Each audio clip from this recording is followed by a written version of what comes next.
Hey my loves, welcome back to my channel. I just want to take a moment to wish you a happy new year. And I do pray and hope that 2025 will bring you nothing but prosperity and blessing. I'm so happy to have you guys here. This is the first video for 2025 and I just wanted to take a moment to show you guys that going forward you do not need to invest a substantial amount of money into your hair care. So today's video is how you can go about growing strong, healthy, thick hair on a budget in 2025. So if you are interested to know how you can go about growing your hair using substantial quality ingredients that is guaranteed to give you results, then stick around for the rest of the video. Now I challenge you to go into your bathrooms and look on either your shampoo or your leave-in conditioner or one of your oils and just take a moment to browse through the ingredients list. I can guarantee that about 75% of you guys would realize that most of the ingredients on that list are just pretty much alcohols and preservatives and coloring and fragrance and stuff like that. There isn't much substance to it. And when I say substance, I mean there aren't many ingredients in there that is actually helping your hair to grow. So a lot of these products, they have in emollients. I'm not the greatest when it comes on to pronouncing words, but emollients. And these are basically agents used within your products to help you get that soft feel in your hair. But once you use that product, you'd realize after a while that, oh, my hair starts to feel dry, but it was just soft like 10-15 minutes ago. That's the result of that agent that I mentioned earlier that I will not try to pronounce again.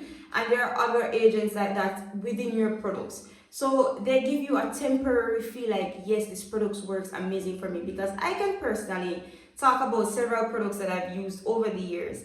And initially, my hair felt so amazing. Like the first 2 times that I used this product, I was like, this is the product for me. I have finally found, the pot of gold, and yeah. And then after a while, it's like the product does not work for me anymore. And I'm so confused because I'm like, I used this product like, last week and my hair felt so great. So why is it now that the product is not having the same effect on my hair anymore? And the simple answer to that is that the ingredients that are used in the products are not effective to help you grow your hair, and it's not enough to help you grow your hair and to retain your hair length.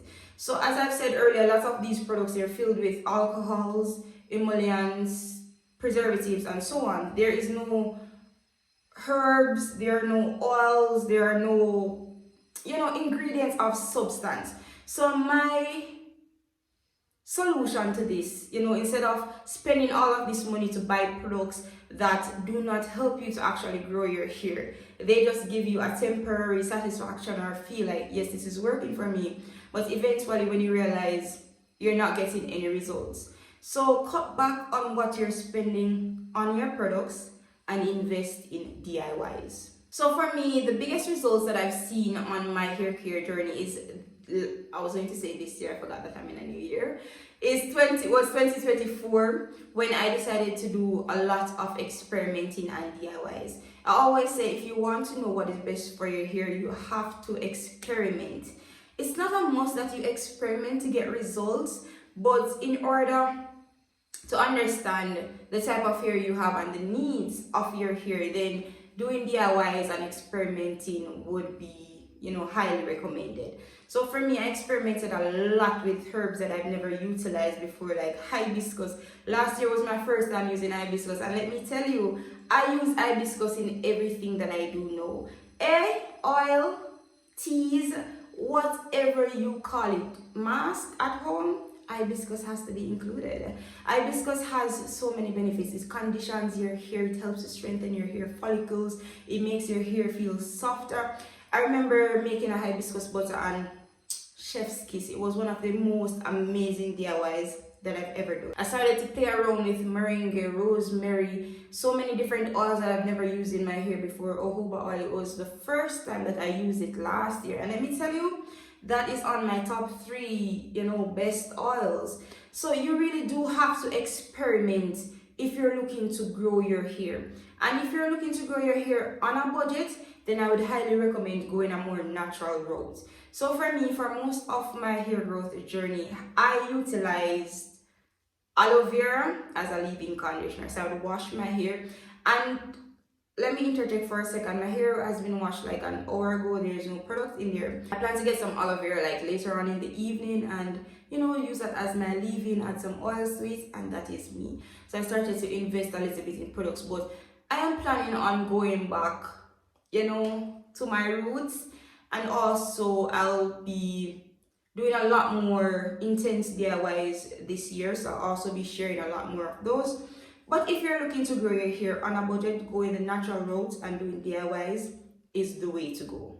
So some of the benefits of doing DIYs: 1, you get to control what is in your products, and it can also be very cost effective. I know you're going to probably say, but to buy this oil, to buy this herb, to order this online, it's going to cost me a lot. But while it might initially cost you a lot to gather the ingredients, you're going to have these ingredients to use for a long period of time. So you're probably going to buy some, let's say, almond powder, and that almond powder can serve you for like 6 to 8 uses, depending on what you're using it for.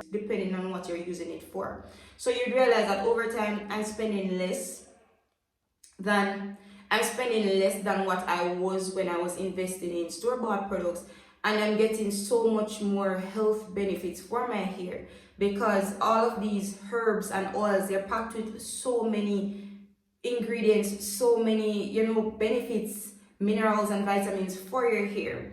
And that's one of the things that you realize, like the larger a company is, if you look on the ingredients list, you'd realize that a lot of their products do not contain a lot of beneficial things for your hair. They might have like 2 oils and a herb or 2 herbs, and that's pretty much it. But once you look at the list, you realize that most of the products are just alcohols, preservatives, and those other stuffs that have no benefit for your hair. Now, while preservatives are good for these store-bought products because of course it extends shelf life, it makes it suitable for use, there's no mold or anything like that. But at the end of the day, I don't think it's fair that you're making a product, selling it and saying that, oh, this is the benefit you're going to get from it, and at the end of the day, I'm not getting that benefit from the product. So again, if you're looking to grow your hair at home on a budget and you want guaranteed results, then DIY is the way to go. And if you're uncertain of the DIYs that you can do, I have a few on my channel. They weren't the best. Those were when I was just starting out before I actually did some substantial research. So if you want, you could go ahead and request some DIYs that you'd like to see on this channel. But I can guarantee you that if you do DIYs and you manage what goes in your hair, you would see a lot more results than you have over the 5 years of using that product that you've claimed works so well for you. And I'm not saying that there aren't good products out there, there are. But a lot of the products that we as type 4 girlies use, they do not have a lot of nutrients to grow our hair and take care of our scalp. So again, and I know I'm repeating it and I'm stressing it. If you are looking to grow your hair on a budget, DIY is the way to go. You can do masks, you can do leave-in conditioners, you can do butters, you can do oils, you can do teas. There's so many different things that you can do at home by buying some herbs and utilizing it. And as I said, initially the cost might be a little bit up there, but over time you realize that, okay, I don't need to rebuy this till every like 8 months or once per year, and you realize that the cost is cut significantly than what you would be spending to buy products to put in your hair. So that's pretty much it, and that's how I've been able to grow my hair on a budget. I'm a DIY girl through and through. Not give up on my DIY because that's where I've gotten the most results. And if you're doing something and you're getting results, then of course you're going to stick to it. So that's pretty much the end of the video. I know it was a bit long because, you know, when I come on here, I just love to talk to you guys. But that's pretty much it. And until next time, bye my loves. Mwah.